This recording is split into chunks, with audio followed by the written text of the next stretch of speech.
Silverstone was a 2-week ago event which completely blew up the Moto3 Championship. A new winner, now it's time to get going again. Welcome to round 8 of the Moto3 World Championship at Motorland Aragon. Let's head over to TNT. His race, what have you seen from him this weekend? Carpe has been strong all weekend. Obviously, as we're well aware, he's a rookie this year. He come in as the junior world champion and the Red Bull rookie champion. But when you come to somewhere like Aragon, they know this track. So even though you are a rookie, they've raced here. So essentially, what I'm trying to get to is he's not at any disadvantage. So Carpe will fancy his chances. This is an opportunity for him. Let's find out how confident he's feeling, because Nat is with him now. Alvaro, a winner here last year with the Red Bull rookies. You're right behind your teammate for this one. How different do you expect the Moto3 race to be today? Will be for sure a difficult race, like all the Moto3 races, but I think we can enjoy too much today because we worked so hard this weekend. Will be also difficult because the tires, I don't know if will behave or good, but yeah, my mate for sure will be one of the hardest riders on the grid, and I will try my best. Have a good race. Thank you. Well, Alvaro there mentioning the tyres, Michael, that you were talking about earlier, and that scenario still sounds a little precarious. Yeah, it really is. The riders seemed so divided, undecided. There were a lot that were going to go for the soft option and try and make it last the distance, and then quite a few others thinking SC2, harder rear, and just push it all the way through. It's a little bit slower normally in the early laps, but it does come together. Spoke to Scott Ogden about it last night, and he said, I'm going to go with the hard tyre. I've done a 47.9 or a few of them on the hard tyre, which is fast, so hopefully that's the right decision for him, and he can come through, stay in that lead group. He was in the lead group throughout the Silverstone race, just needs to make his way a little bit further forward in it. From 11th today, Scott Ogden, can he make a breakthrough? Yeah, well, he'll have to try and make some passes. Obviously, we saw him at Silverstone where he had good track position but wasn't able to make any passes, so he's going to have to let the brake off, otherwise he'll ride round in 11th, which actually makes it, you know, not ideal. Let's hear from Scott now.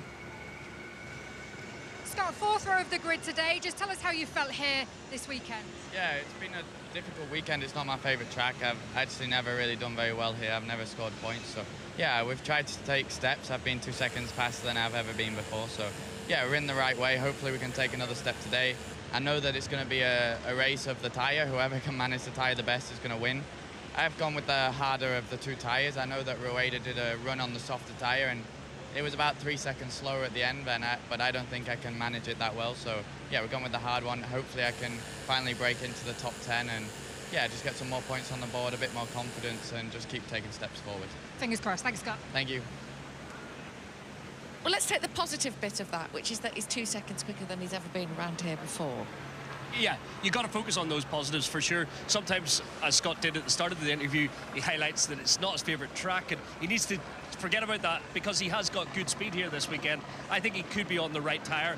If he gets a good start, hangs on to the lead group. As Neil said, he just needs to get that little bit more aggressive, let the brake off. He's more than capable of beating all these riders and has done in the past. Here's a man who does like to let the brake off, and Calvin Carries. He's lying 2nd in the championship, but got to go from 10th today. Yeah, which you got... Actually, I've been watching Picaras throughout the weekend. He's not looked that strong, but we've seen him in this position before. And he's basically the polar opposite of Scott, isn't he? Looks like he's got no race pace, looks like he's tense about where he's going to be, but he will be aggressive and he'll make it happen. He'll let the brake off, as we always use that line, let the brake off. What does that mean? It means when you're side-by-side braking with someone and you're about to tip in and the person's going to tip in front of you, if you just let the brake off for a split second, you nudge your front wheel in front of theirs, you've made the pass, you've pushed him wide, you've gone up a place. Well, we're looking at the man in 15th place there, Vicente Peroni, but let's... oh, no, we're not actually. Sorry, that's Perez, isn't it? Yeah. Luca Lunetti is on the front row of the grid. We've obviously not going to get any shots of the front row, so let's just talk about them for a second. Luca's been fantastic. He's obviously, for him, had a bit of a dip and found something at the Le Mans test, and since then he's been exceptional. Strongest Honda rider, leading the way in the middle of the front row of the grid, and he's ultra aggressive. He's tall, he uses his levers to lever people aside, actually, and yeah, I'm excited to see what he can do. He's looked so strong and solid all weekend, and yeah, directly behind him though, Purasato, he came, which he doesn't normally do in qualifying, came into contention. So in the second row, 5th for him is a fantastic qualifying, great race pace as well. And yeah, I think he could be exciting in this race, the young Japanese rider. And a word about your boys. We've got Eddie's a little bit closer this weekend. Marcos Uriarte back, returning from his hand injury, looking faster. So hopefully they can hang into the group today and have a good solid race. David Munoz is going from 9th, 3rd row of the grid. There's a few dark horses here a little further back. Oh, it's proper Moto3. Munoz had that massive crash at the top of the corkscrew. He had like a sort of weird off the throttle high side, and he did a full 360 and landed on his head. Luckily, because he could have broken something, but he landed on the softest part of his body and got away with it. Did you see it though? It was bizarre. It was horrible to watch. Yeah, no, but he was absolutely fine. It's unbelievable sometimes, isn't it, the sport? It is unbelievable. So, yeah, Munoz will be one to watch out, but the main man I want to talk about is Maximo Quiles. He is just a sensation. He's qualified on the front row of the grid, and I genuinely think he's got a chance of getting his first win. There you go, he's certainly fired up after Silverstone, isn't he? Let's head over to commentary then. Michael Laverty has scurried off to join Gavin Emmett for this one. Good morning, Gav. Yeah, good morning. Yeah, he's not quite made it back yet, but hopefully be in line as we get going with this first race of our Grand Prix morning here. Moto3, 17 laps of the racetrack. Max Quiles on the front row alongside Luca Lunetta and the championship leader, Jose Antonio Rueda on pole.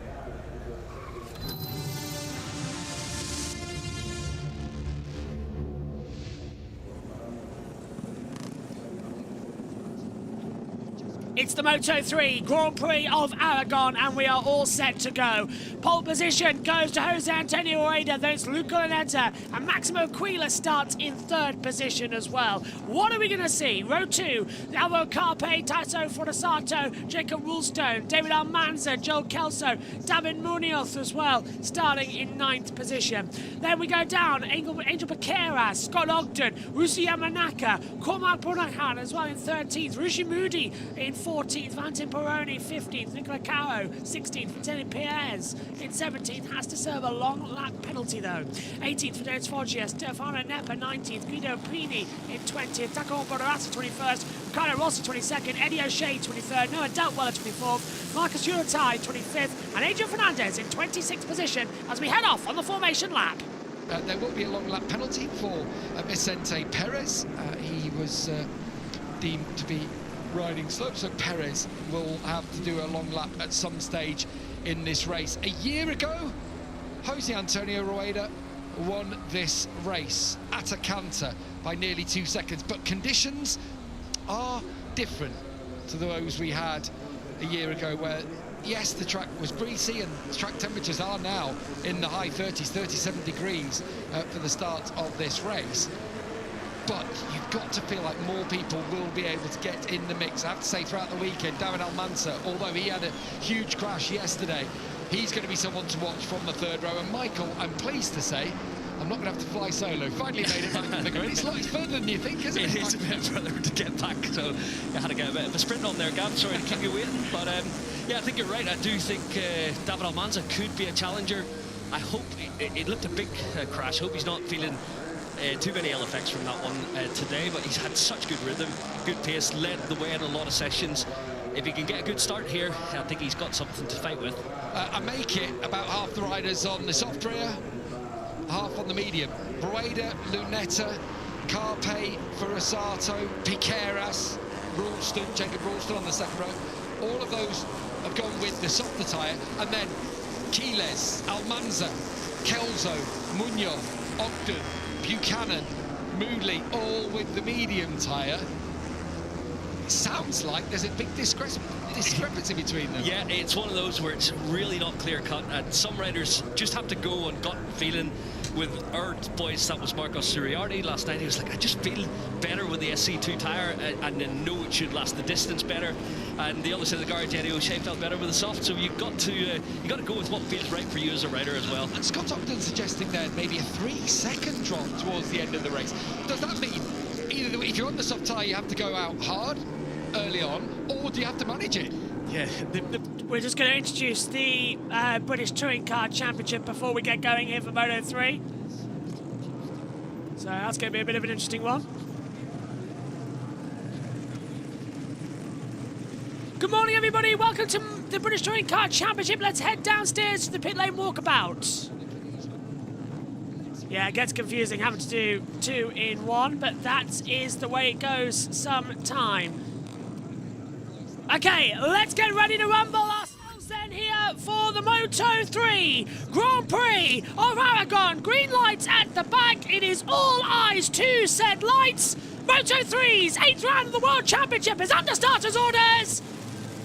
And pull the throttle back as we go racing. It's a slow start from the front row, and out goes Luca Laneda down to second position. Into the lead goes Jose Antonio Rueda. Into the first corner we come. Envio Carpe battling with Maximo Quiles. Quiles just holding off as they come through. It's a good start so far from everybody as they head downhill towards turn number 2. Quiles on the inside already of Luca Laneda and takes second position. Rueda trying to come back in on the inside line as well. Just trying to find the right position to do so. It's a careful start, but it is a good start from everybody, and that's what we needed to see here as the action continues. Up we go. Lap 1 of 17. Rueda leads. Quiles, Lunetta, Carpe, Munoz, Almanza, Piqueras, Furusato inside the top 8 at the moment as they head downhill for the first time.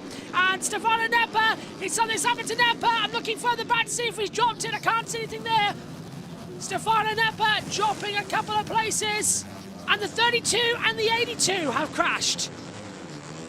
So that's why Stefano Neppa and Vicente Perez have crashed. I wonder if Perez was going to do his long lap penalty and he's just taken it off the circuit. So a few little errors to come through. Neppa is well now under pressure. They haven't, and Perez has rejoined the race. They haven't stopped the race just yet, so that's a good sign. Almanza gets through on Caro though for 5th position on the inside. Rueda leads, but now Quiles under pressure from Lanetta at the exit of turn number 13, and down the back straight we go. This is going to be the huge slipstream effect that you're going to be waiting to see. Is anybody going to try and just close up on the inside line and sneak away through on the inside? They're still looking for it. So only 25 have taken the start of this race, not the 26 that we were told as they come into the turn 4. Yeah, by the way, we've changed the Moto3 and Moto2 timings. You can now see the sector times during the race as well, so hope you all enjoy that little fact as well throughout the Moto3 and Moto2 races. Over we go once again then. Rueda leads, but Quiles looking to the inside line, down towards the first corner. Coming around the outside is David Almanza. Little twitch from Munoz there, who's running in 4th position. Well, a smooth start and hopefully a clean start. Yeah, just checking that's all good there. There's Stefano Neppa. He's now rejoined the race. So Neppa back in. Lap 2 of 17 then. Munoz up 5 places from where he started. Long lap penalty for Perez, who knows? Yeah, it means we know what happened there. Yes, so Perez has tried to go for the long lap penalty and he's taken down Stefano Neppa. Not really the best situation to handle and not really the best thing to happen, but we know that is a problem that persists. Neppa's come into the pit lane, so he is officially out of this race then. That's sad. There's penalty. There's the confirmation of the penalty for Perez flashing up on the official messaging system up here inside the commentary box. And yep, there we go. Unfortunately, we now see said information. Let's take a listen to the replay. It's going to be the Perez-Neppa incident. So at some point, might see it come through. No, it's not happening. No, not this time, but yeah, they've been involved in a collision, it would seem, although Perez should be able to complete his long lap penalty, so it won't count at the next race. Almanza's up to 3rd now, got past David Munoz. This trio are the ones who have had the pace all weekend as Neppa brings it back. Just at the top of your picture, just have a look. Oh, it's Perez on the inside. He loses it, in fact. Yeah. He wasn't even going trying for to make the lap. overtake on the direction change, and Perez crashed of his own accord, and that wiped Stefano Neppa on his outside. Yeah, unfortunately for Stefano, no fault of his. It will be reviewed after the race. And that's another penalty for Perez, yeah. Notepad and pen out and get both riders' feedback and then make a decision. First lap in the tight corkscrew on the inside curve. One of those, isn't it? Yeah. We'll see what they say after the race. So it's Rueda, Quiles, Almanza, Munoz. The gap starting to stretch just in front of Carpe. A lot of fighting going on around the racetrack because Almanza's just keeping a block on Munoz behind. Of this front group, Quiles and Almanza, and Munoz have gone with the medium tyre. Is there going to be a drop for Rueda, or is Rueda able to manage it to the line?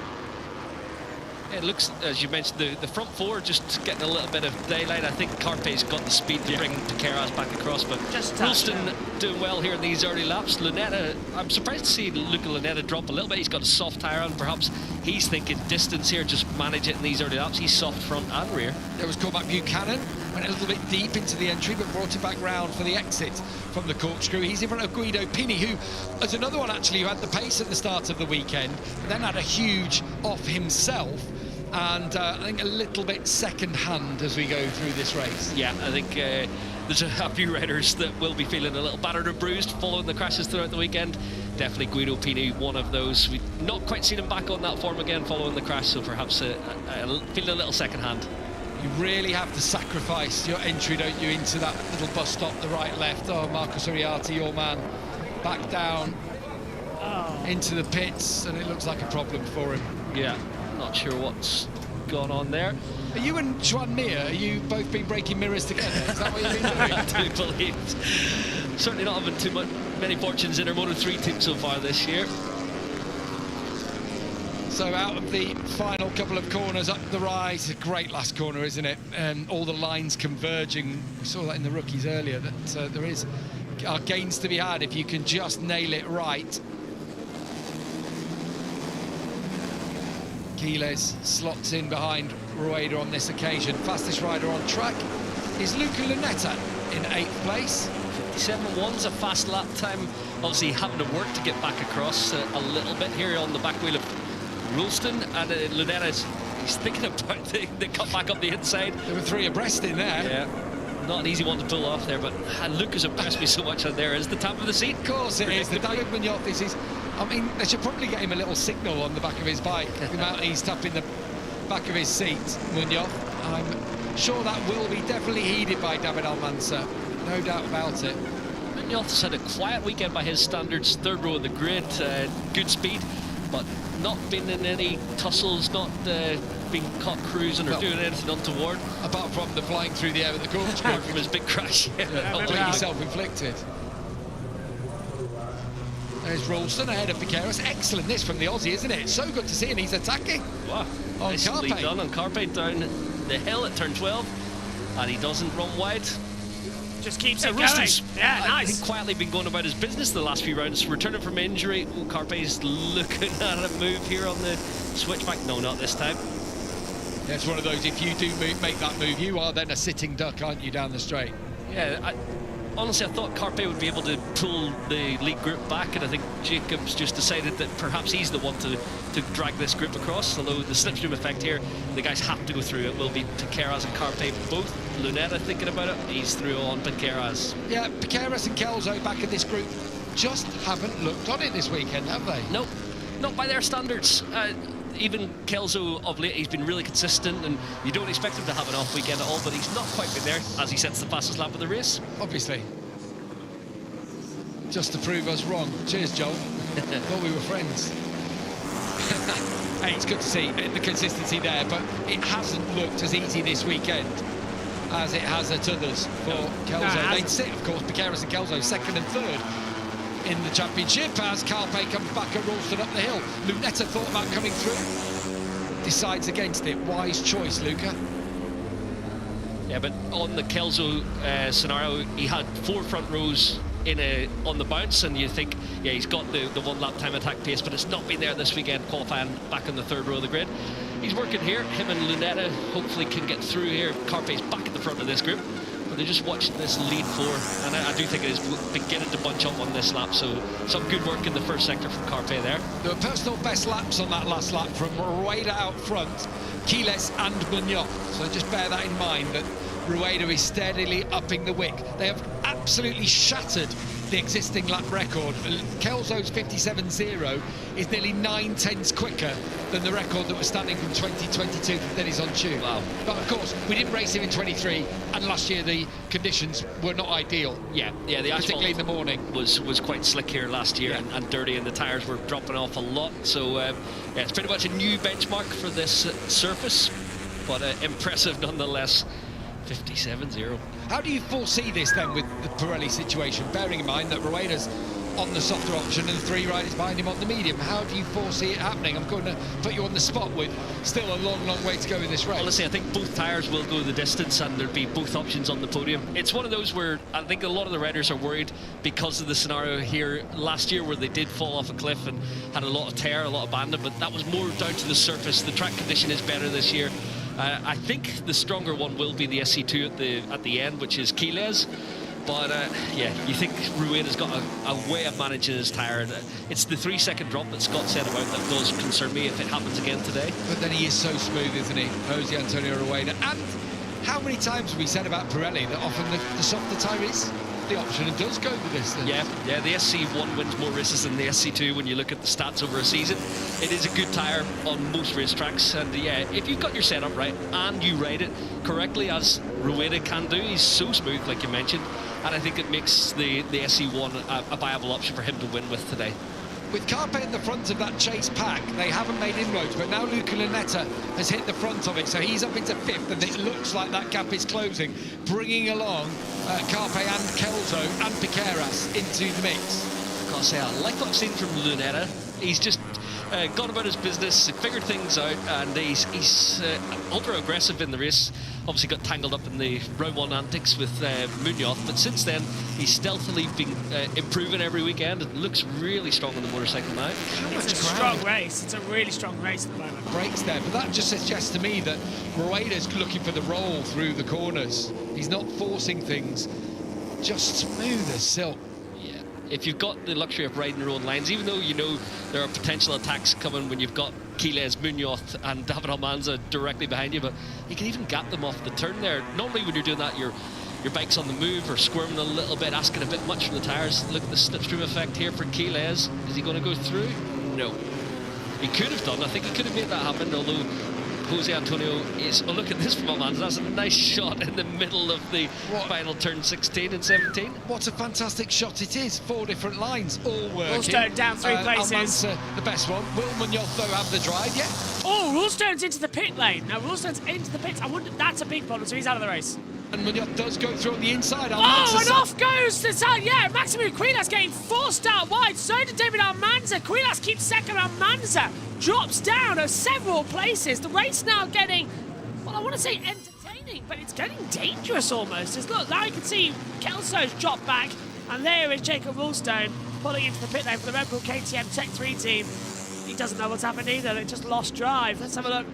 This is the move down to turn 1. So, oh, hang on a minute. Rulstone had a problem beforehand, so he's had to go the entire lap. Oh, and he can't believe that it's gone, and he also was right up there. Apparently he's rejoined the race. I wonder if it was something like a chain slip, something like that, just was loose. According to our monitors, he's rejoined the race. You can see yourself, it says on the monitor. Lap 7 of 17, 11 laps to go then here in Aragon. Rulstone leads. This now is where the race starts just to get that a little bit more tense, a little bit more worrisome about what we could see coming. Moto 2 up next. That's going to be a split commentary again between myself and TNT. I won't be able to call the end because I'll be on the start of the British Touring Car Championships. Opening race of the day from Thruxton. So it's going to be a mix of the two as Stefan Epper gets out of the way from the leading front here. So much more with Rulstone, Quiles, Munoz, Lunetta, and oh, Quiles looking to the inside line. Munoz just a little bit too wide, but Ruda went too deep into that last corner. He just let the front end of the bike dip away from him and he got caught out. But everyone right behind is in that train, so they're just dragging him along down towards turn 1. Quiles makes the middle of the inside. Munoz still there as well. 4 into 1, now 3. And it's going to be Munoz who takes second position away. And now Quiles gets forced out back. Up to second goes Luca Lunetta. Munoz down to 3rd place now on that little change around on the previous lap. So yeah, 1:57.2. So Lunetta was 3/10 faster than Rueda, and he's going for it. And I thought he was looking for a move on the inside line. He backs out of it. This is going to be a race of 2 halves, I think. on up the inside of Rueda, but I think he's going to move to the head of the pack here. He just looks like he's in a hurry to get there, the young Italian. Again, has got the softer tyre, like Rueda, and maybe he feels, well, there's much more of this tyre. Yeah, maybe Rueda is riding sensibly. Let's see how it pans out. It's a good little battle we've got going on. We're at almost at the halfway stage of this race. We're on lap 8 of 17. Still 9.5 to go. Just looking at Scott Ogden, he's at the head of the next chase pack. Close, he's only 2.7 down on the leader, but I don't know, they need some infight in this group. Queen, that's a shame! Here it's coming, and this is where he had to take evasive action there, didn't he? Because Munoz was just not going to give up the spot to Quiles, and I think that was Quiles saying, look, all I want to be is behind Rueda. Yeah, it was lucky there. He done well to avoid any contact as he immediately fights back on Joel. Joel Kelso relegated a spot, but that will cost them all the way down the straight here. Kelso and Piqueras, as we said, just at the back of the group and not quite able to battle. So Rueda leads now from Munoz in second place. Lunetta third, Almanza back into fourth. Quiles will have to bring them back. Kelso and Piqueras back to the group again.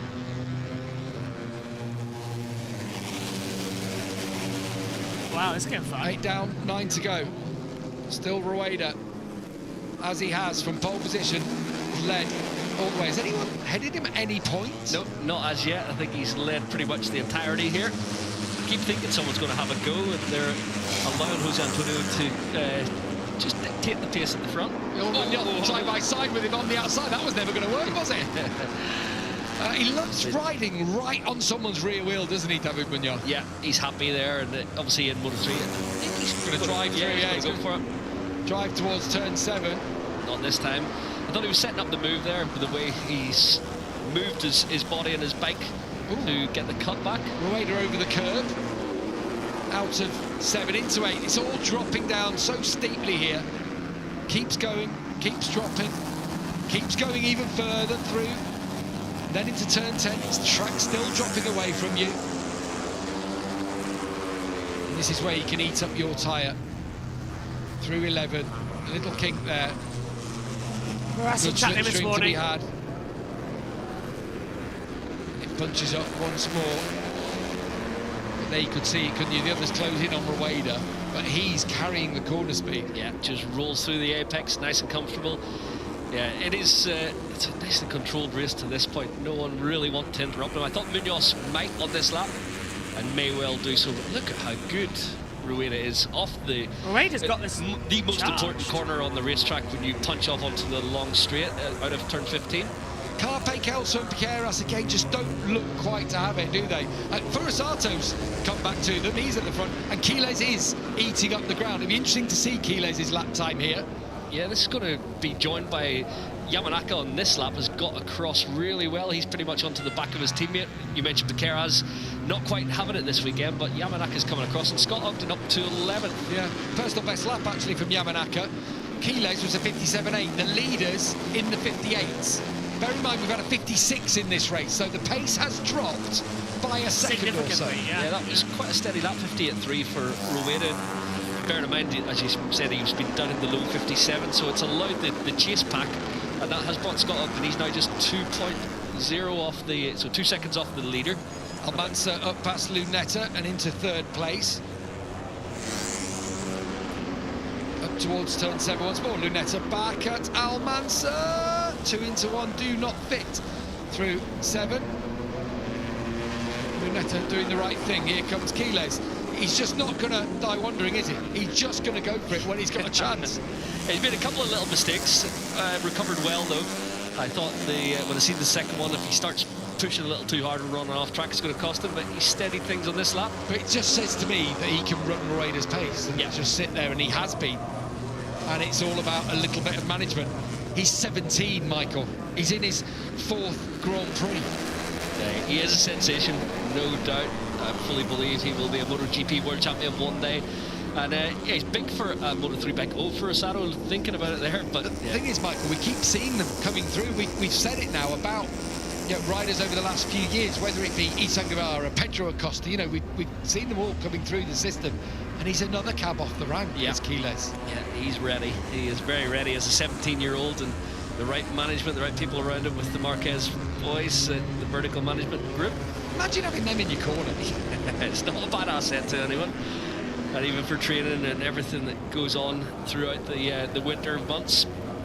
He was well prepped as he turned up for his first ever GP. And he carried great corner speed there. That'll bring him right back onto this front group now. As David Munoz takes to the inside, looking from the heli. Here comes Luca Lunetta. Oh, the inside line. Wow, that's a great move from Lunetta. Does he run wide? He'll still have the inside line here, and he will hang on to second place. Excellent from Lunetta. Again, Rueda just unfettered at the front, isn't he? No one bothering him, just going about his business. Yeah, it just shows that he's so consistent. Once again, another 58.3. So that's the pace he's happy with in terms of his tyre at the moment. When you've got 7 laps to go, I think he's just going to keep this rhythm. But there will be attacks, no doubt, for sure. Munoz will put a move up the inside at some point. And we talked about Piqueras hasn't quite had the pace, but you know what? If Piqueras is there on a last lap, you know, and tyres are starting to look a little bit sketchy, I'm putting Piqueras in the mix. He's very... Perez has received a long lap penalty for track limits warnings. Yeah, interesting to see as the race progresses. He's so good in the battle that you do not rule him out of a podium, even on a tough weekend for him. Still, Rueda dictating the pace of this race. Still, he's just driving through the corners. His roll speed is brilliant. Kane sacrifices on his entry there into number 12 through 13. And it's the right-left downhill, dropping the track, dropping away from you. It's a horrible corner, isn't it? Yeah, downhill here is so easy to lose the front. Oh. We've seen him do it a few times already in this race. Doesn't worry about compromising his exit. He's confident that he's going to get up the turn. It does leave Almanza a little bit vulnerable here to an overtake. Furasado has got the draft, struggling to get through on it though. Quiles up to 4th again.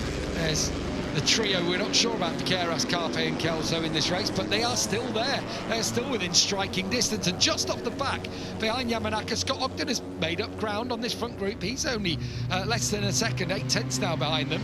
They all start scrapping at the front. Finally, we had a change in the leader then, and it's finally on the inside line. 3-1 does go, and it's Luca Lunetta who takes it. David Munoz into second position as well, and round the outside, Wade has been pushed down into 3rd position. Well, finally the race has come alive on lap 12 of 17. It's taken a while with 6 to go, but this is what Moto3 is all about. The short, sharp overtakes that give us the big punch to wake us up on a Sunday morning. Well, Wade has nearly hit the back of Munoz, and that's allowed Almanza through. Almanza through on the inside line. Just little mistakes can cost big errors here. Well, so far so good as this race will continue. 6 to go, as you can see on the timing monitor. Look at Wade now, losing so many places. Down into 6th, is up the inside. Cheeky from Quiles and cheekier from Fronasato. So, Wade has gone from 1st to 6th in the space of 9 corners. Yep, that tracks, doesn't it? With how crazy the Moto3 tyres have been recently over the past couple of years. Lunetta, Munoz, Almanza, Quiles, Fronasato, Rueda, Piqueras, Carpe, Yamanaka, Kelso. That's your top 10. Ogden's just hovering down 11th position at the moment. Almanza still trying to have a look on the inside line and look at Lunetta. Oops, and up the inside, Quiles makes the move on Munoz. Slips through on the inside quite nicely, to be fair. Over the line we come. Look at the speed that Quiles has got. He's going to go to the inside line of his teammate, down in towards turn 16, 17. He's going to take 2nd position. Nearly forces out Munoz, who's getting caught in the wake as well. And Munoz just having to take an exit. He'll get the speed back up. No one touching the line, but look at the speed. We are 5, 6 wide across the start line. It's towards turn number 1. That's more like it. Under braking, who's got the lead of loads? It's Maximilian Quiles who leads on course for his first win in Moto3 in just his first few races. This boy is special. He has got a lot of talent. Never, ever, ever underestimate him. Quiles. Now, Almanza to the inside line, trying to take the lead as Quiles goes wide. Almanza leads, Munoz 2nd. Quiles down to 3rd. Still a few errors. Trying to find its way through. That's what we like to see. Just keep it calm. Fingers crossed it's not going to be too bad. He's going to try and pull away. He had such good pace. We thought he was in line for challenging for pole. Then he had a crash, unfortunately. Started on the third row of the grid in 7th. But David Almanza, who really has been overshadowed a little bit by Fernandez so far in his Leopard time. Oh, look who's coming to the fore. Number 36, Angel Piqueras, is up now past Carpe and in behind Rueda. And these lap times got quite slow. I know they were all battling and scrapping in the last lap, but it was high 59s, mid 59s. So, yeah, we talked about the tyre drop. It is happening. Yeah, it is. What was it? Scott Ogden said to us on the grid. In fact, Cormac Buchanan just got past Scott Ogden and up to 11. 3 seconds difference. We've had a 56 in this race, and now they're all in the 59s. Rueda did a 2 minutes on that last lap. 2-minute lap. So he's just, hopefully, for Rueda's sake, saved some tyre. We will see very soon indeed. As it stands, though, it's Almanza on the medium tyre, from Quiles on the medium tyre, Munoz on the medium tyre. Are your 1, 2 and 3 across the line? Quiles being told on his dashboard, you've got David Munoz behind. I don't know if I want to know that. It is one of those with David Munoz. You know he's going to attack. It's better probably to know you can be a little bit more defensive. Pace increased again since Almanza's hit the front. Into the 58s, 158.8 from Almanza. Quiles behind him. Here comes Furasato. Yeah. Just trying to squeeze through on Rueda, and he manages it. Piqueras now riding around the outside, but Carpe's on his inside too. Piqueras leaves himself exposed there, but look at him lean on. Wow. Look at how Piqueras just leant over the top of Carpe. Yeah, so confident in the battle. Angel Piqueras, aggressive when he needs to be. And yeah, just closed the door but left enough room that there was no contact. That's on the red 36 there with the solo on the side of it. Angel Piqueras second in the championship. It's the Leopard, number 22 of David Almanza, who leads from the Aspar 28 with the pink. Max Quiles, 17 years of age, looking for his first Grand Prix victory. Would be first Grand Prix victory for Almanza. Look at Quiles on the inside, leads. First Grand Prix victory for Lunetta. All these 4 out the front, looking to break their GP winning duck. Another top of the seat there for David Munoz to Luca Lunetta. It's not going to happen. It will not happen in these last 3 1/4 laps. There Quiles showed that he can ride differently through that sector. You know, he's been dive bombing, hasn't he, through turn 15. On this occasion, well, it's fairly simple, to be fair. The only 3 winners, Piqueras, Foggia and Rueda. So everybody is looking for their first win here. On this planet, he just looks so comfortable at the head of a Moto3 Grand Prix race already. Lunetta with the tighter line on entry into turn 16. Through 17, up and over the rise. It's Max Quiles who leads them across, and again will dive for the inside. They're all going to hug that line. It's not the longest of runs down towards turn 1, but Quiles has it, and here comes Lunetta on the inside of Almanza. Does he make the corner? He does, and then Almanza, as he tried to pick up the throttle, little twitch, but gets back in third. But he's going to get through on him. Yeah, the little move from Almanza is his tyre beginning to cry enough, although the pace was quite good again back in the 58s last time around.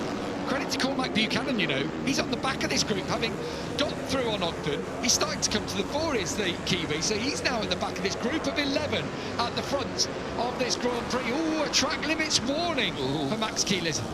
That will make him think of it. Comes up on his dash now, so over the last couple of laps there are a few parts here that aren't red paint, and he does like to use a lot of track here at Aragon.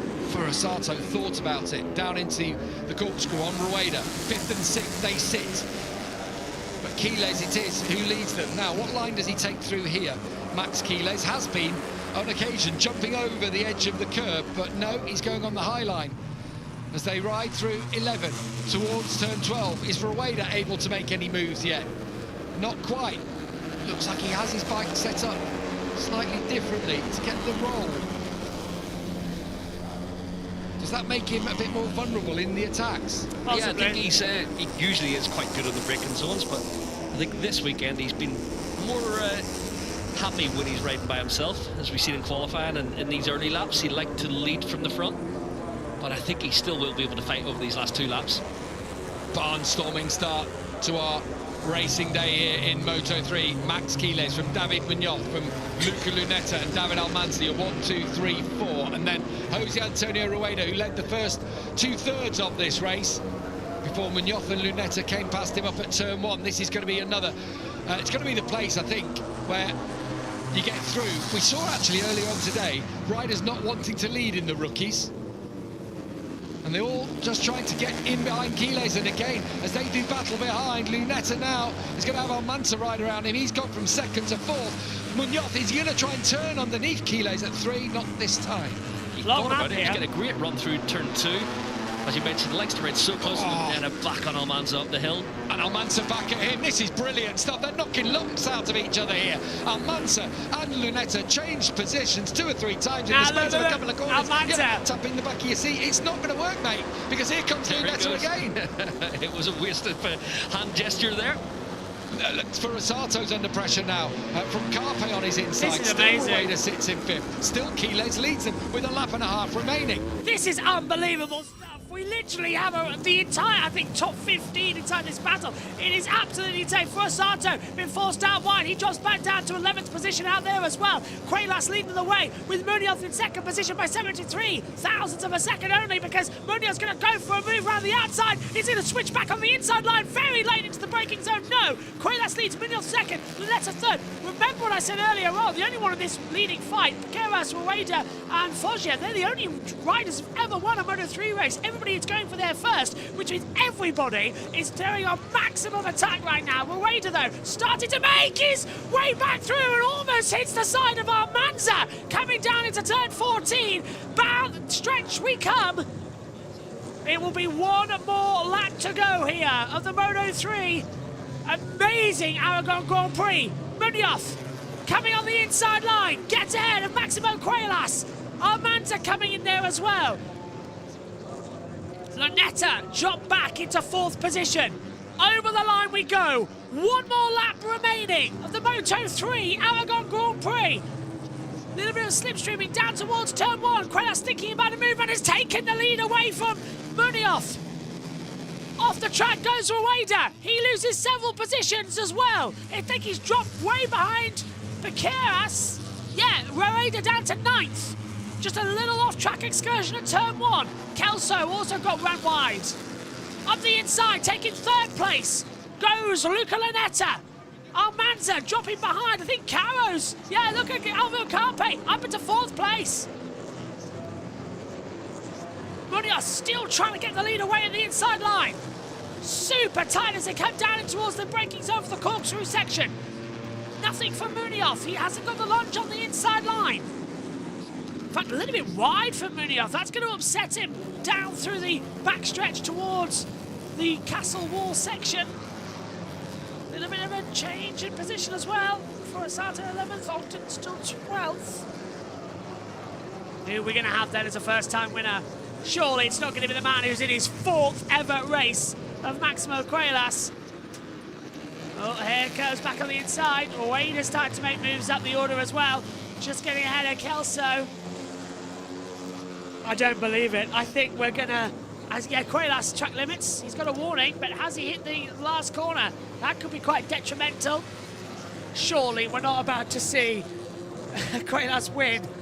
The 19-year-old, sorry, the 17-year-old, just his 3rd ever start. Oh, it's getting rather close, isn't it? It's into the last corner. Munoz going to go for a lunge on the inside line. Quiles is going to go wide. Munoz is making it stick. They're side by side. Munoz is going to win the race. He's waited so long. It's the man who's waited longer than the 17-year-old going to win. It's side by side of the line. And finally it's done. David Munoz wins in Moto3. It has been coming for so long. And finally he does it by 0.050 at the line. 50 thousandths of a second to Maximo Quiles, who's in just his 4th Moto3 start. And now the tears can start on his home event. David Munoz finally is a Grand Prix winner. He's deserved it for so long. And that is a good news story. A fantastic move at the last corner. Cuelas defended the inside line, what he thought was to its limits. He left just the slightest of doors open. Munoz went through and took the lead of the line. No matter what the slipstream, 50 thousandths of a second was the difference. Now that is what I call a finish to a MotoGP race. That was amazing. 50 thousandths of a second. The top 8 separated by 0.8 of a second. That is typical Moto3. What a fantastic event. It's David Munoz, Maximo Cuelas, Alvaro Carpe, David Almanza, the top 4, then Luca Lunetta 5th, Angel Paqueras in 6th, Joel Kelso 7th, Jose Antonio Rueda finishing in 8th place as well, 9th for Russi Yamanaka, 10th for Cormac Boroman, 11th for Tairo Furusato, Scott Ogden is 12th, Valentin Peroni in 13th, 14th on the line goes to Rishi Moodley, 15th for Dennis Foggia in the last points paying position. Noah Deltwell at 16th. Nicola Caro 17th. Riccardo Rossi in 18th. Guido Pini 19th. Takon Borassi 20th. Eddie O'Shea 21st. Vicente Perez 22nd. Marcos Yota in 23rd. Stefano Neppa 24th. Jacob Woolstone in 25th position as the last racer in this field. That is insane at the line. Almanza and Lunetta as well. Moved up the order at the last line. Carpe taking 3rd on that last lap. That was absolutely fantastic. I agree with what Sean's saying. Moto3 never, ever, ever disappoints. Moto2 will be coming up as well. We will be staying for the podium ceremony and hoping that we can get everything sorted in time. We do have to hand over eventually to British Touring Cars at Thruxton. But I do want to make sure that everything is confirmed before we go off air for that, because I'm being told we don't have enough time for the podium because we've got to hand over for the touring cars to make sure everything's set up for Moto2. It's a busy day as I'm one-man banding with the broadcasts. Just a reminder, coming up on JB Motorsports 2, we have the Moto2 race, plus then the Freca second race as well from Zandvoort, Omi and Wes on the commentary team for that one. Tomorrow here on JB Motorsports 2, we have the Aragon test. So all of the action, you can join us for that as well from 9 till 5. Well, what a bizarre weekend we've had here. I still can't believe it quite myself. It is never stopping to be different. Let's head back down to TNT Sports and all the action and join Gavin Emmett for the information.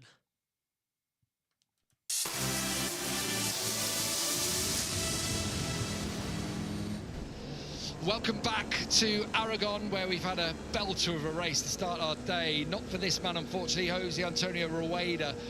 Only managed 8th across the line. He led for the first 2/3 of it. But, Michael, we've just seen some shots, haven't we, where he was just sliding into turn 1. His tyre had clearly gone. Yeah, he lost it on entry into turn 1 in the final lap, and obviously you lose the grip going in, you can't stop it. He just took himself a little bit out of contention there at the end, which is a shame, but a quality race for him nonetheless. David Munoz celebrates. He was on the harder option tyre, as was Quiles on that podium alongside him. He just worked it out, didn't it? He just sat in second place, sat there waiting. Family down, his mum down there celebrating. Hector Falbo, who looks after him. Great days, great times, aren't they? A rider, take a look at the tears for mum. That's brilliant.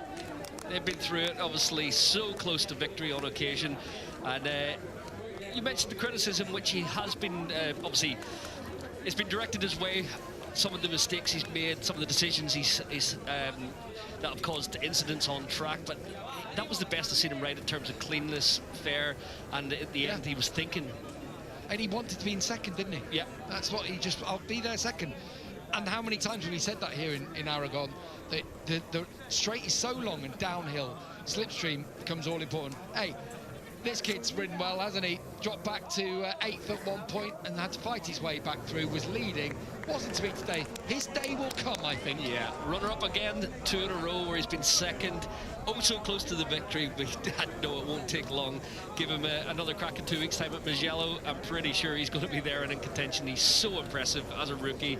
17 years old, and he rides in a classy manner, aggressive and yeah, in control. He's definitely the best answer that the Aspark team could have had to David Alonso. Following in, slotting into his boots perfectly.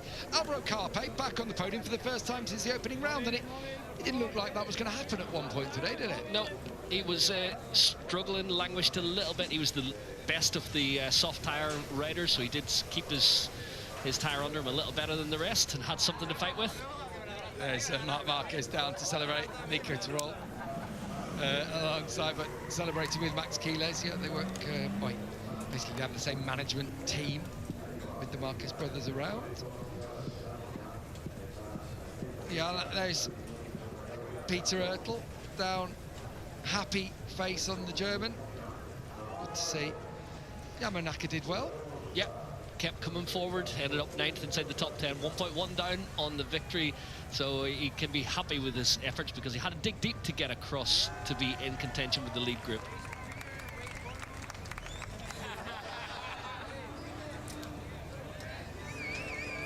A reminder, we've got Moto3 coming up very soon indeed. In the next 20 minutes or so, we'll be on the grid there, ready to go in the Moto2 class.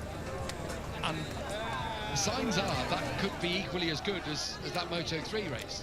Yeah, it looks like Moto2 could be the best of the day with obviously the intact GP rider Manu Gonzalez languishing down the field after a crash in qualifying.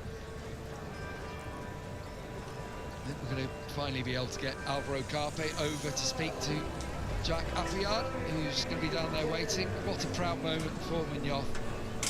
As we say, that's when we were down there before, saw those Andalusian fans with the dynamite for David. Yeah, dynamite David's about right for him, isn't it? Let's hear from Alvaro Carpe, what he's got to say after 3rd place. Alvaro, what a weekend you've had on home soil here in Aragon. 18th birthday early in the week, and now onto the podium. Does it get any better than that? I think no, because this podium is very important for me. We were working too much during all the season, improving in all the setting, all the bike, all the team, with my crew chief, with my team. We are improving too much. I think this is like the gift for all the work. Also was my birthday Thursday. It's a special weekend for me because here in Spain also podium and in the World Championship is very special for me. I'm very happy because the race was very difficult to manage the tires. Also the group was bigger than I thought.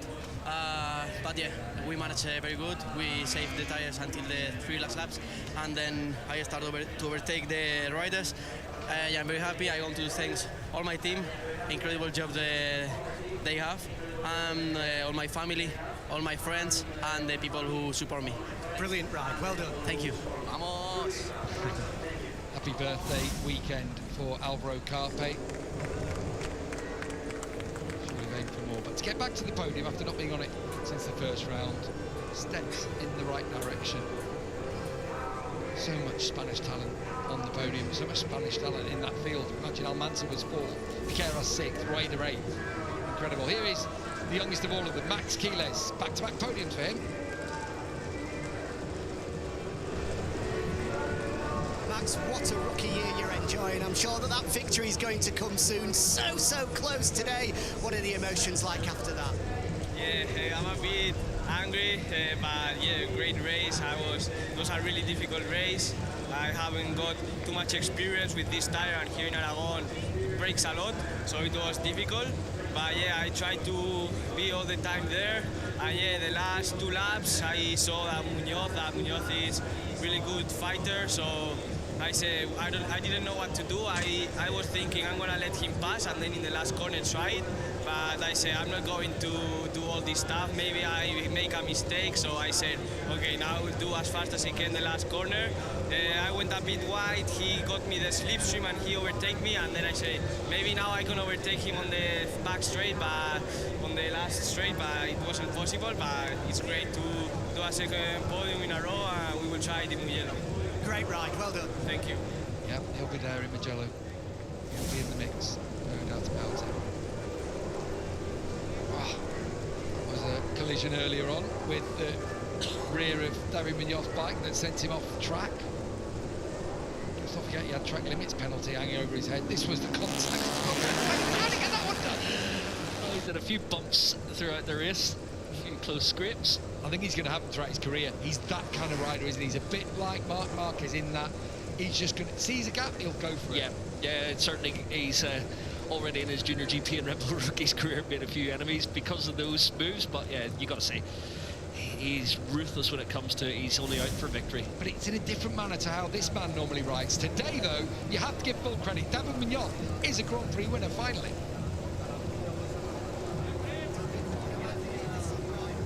Move at the final corner as well. You are a Grand Prix winner for the first time, and to do it in Spain, just how good does that feel? Yeah, today is a very good day for we.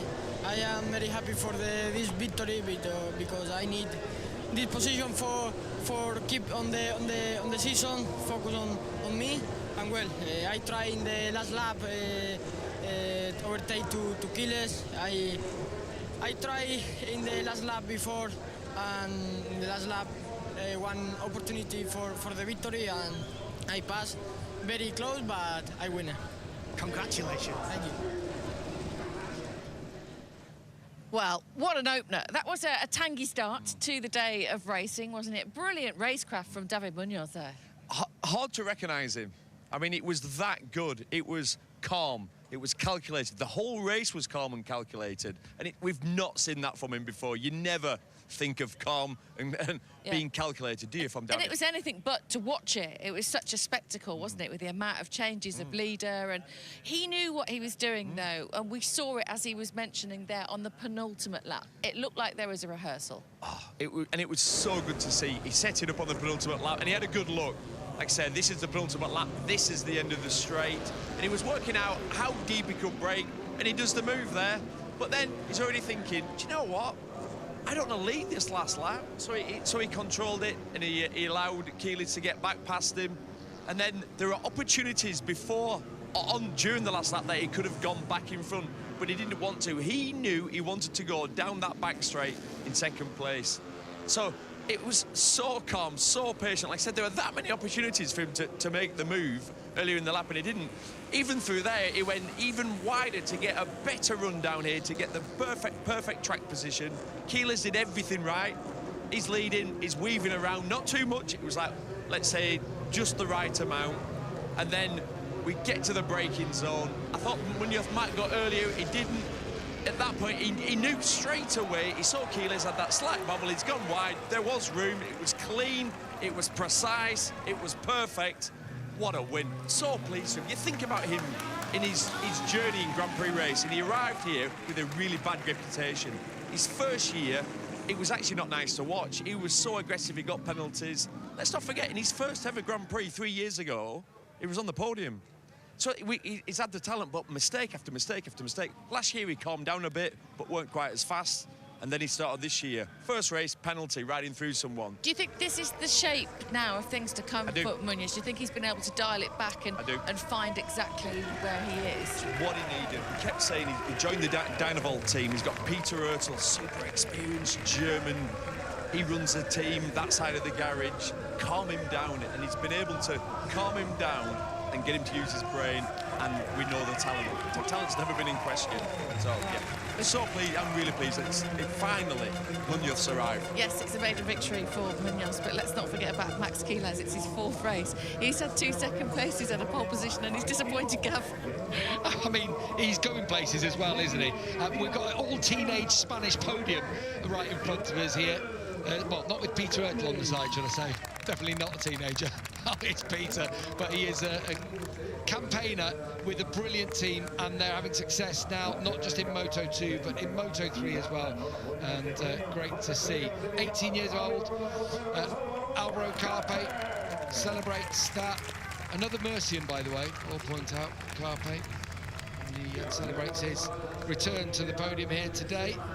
Sits fourth in the championship, just a point behind John Kelso. Piquera still second, Wader still out front. The mayor of Alcañiz, the local town here, is going to hand over the trophy. Back-to-back second places for a kid who's going places. Maximo Quiles celebrates with another trophy. 2 out of 4 ain't bad. But in his 58th Grand Prix, 9 podiums previously, but number 10 is a win. Ignacio Berneda, Deputy President of the FIM, hands over the trophy to David Munoz from the Dynavolt Liquid Intact GP team. He has won his first Grand Prix, and he does it at home soil here in Aragon.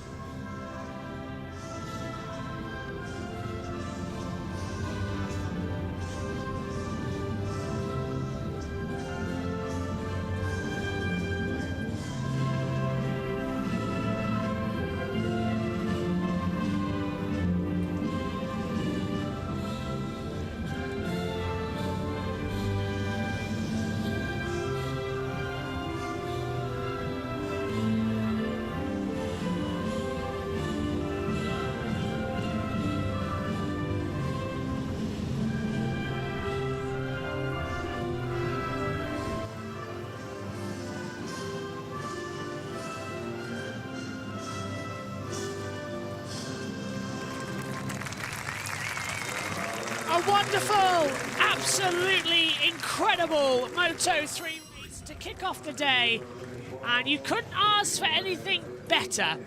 It's champagne time! The thing is, Maximo Quiles can't even spray it because he's only 17 years old. An amazing race, an amazing day. We'll be back for Moto2 very shortly.